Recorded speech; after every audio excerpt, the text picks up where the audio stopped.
ஆத்ம நமஸ்காரம். ஸ்ரீலக்ஷ்மி சாய் தன்வந்திரி கிளினிக்லேருந்து டாக்டர் சிந்து. நம்மளோட பாடியில் ஹாப்பி ஹார்மோனை எப்படி ஆக்டிவேட் பண்ணுறதுன்றதை எப்படின்றத நம்ம பார்ப்போம். ஸோ இதுக்கு 4 டைப் ஆஃப் நம்மளுக்கு ஹார்மோன் இருக்குது. அது என்னென்ன ஹார்மோன் பார்ப்போம்.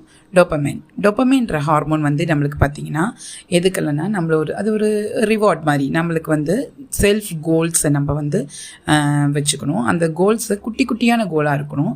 அந்த குட்டி குட்டி கோலில் நம்ம அச்சீவ் பண்ணணும்னு நம்மளுக்கு கிஃப்ட் கொடுத்துக்கிறது, செல்ஃபாக அப்ரிஷியேட் பண்ணிக்கிறது. இது மூலயமா நம்மளுக்கு இந்த ஹார்மோன் ரொம்ப ஹாப்பியாக இருக்கும்.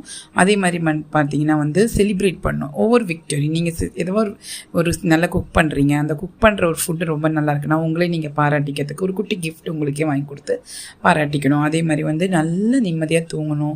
சூப்பரான சாங்ஸ், உங்களுக்கு பிடிச்ச விஷயம் 1 மணி நேரம் உங்களுக்காக நீங்கள் செய்யணும். இப்போ தான் இந்த ஹார்மோன் ரொம்ப நல்லா உங்களுக்கு ஆக்டிவேட் ஆகும்.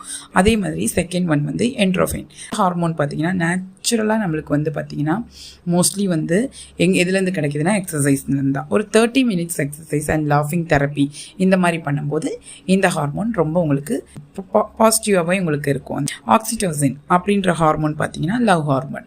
இந்த ஹார்மோனை பற்றி தெரியுமா உங்களுக்கு? லவ் பண்ணும்போது ரொம்ப அதிகமாக இருக்கும். உங்களை யாரதான் லவ் பண்ணுறது, நீங்கள் பெட்ஸை ரொம்ப லவ் பண்ணுறது, உங்களுக்கு யாரை ரொம்ப பிடிக்கும், உங்கள் ஃப்ரெண்ட்ஸ் யாரதான் பிடிக்குது, அவங்களோட கை கோர்த்து பீச்சில் வாக் பண்ணிட்டு போகும்போது இந்த ஹார்மோன் ரொம்ப ஆக்டிவேஷன் ஆகும்.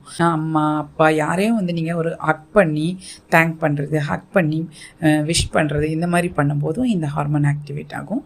ஸோ லாஸ்ட் ஒன் பார்ப்போம் செரோட்டோனின்.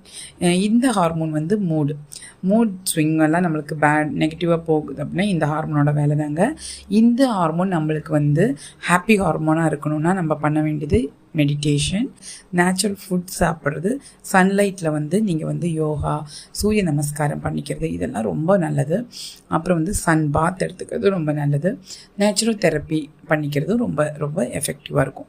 இதை ஃபாலோ பண்ணி பாருங்கள். உங்களோட லைஃப் ஸ்டைல்லேருந்து உங்களுக்கு ஹாப்பினஸ், நான் ரொம்ப சோர்வாக இருக்கேன், ரொம்ப கவலையாக இருக்கேன், நான் எனக்கு டிப்ரெஷனாக இருக்குது, ரொம்ப ஸ்ட்ரெஸ்ஃபுல்லாக இருக்குது, இதுக்கெல்லாம் மிகப்பெரிய தீர்வு நான் சொல்கிற விஷயங்களை கரெக்டாக பாசிட்டிவாக நீங்கள் எடுத்துக்கிட்டு ப்ராக்டிஸ் பண்ணி பாருங்கள். உங்களோட ஹார்மோன்ஸ் ஆக்டிவேட் ஆகும்.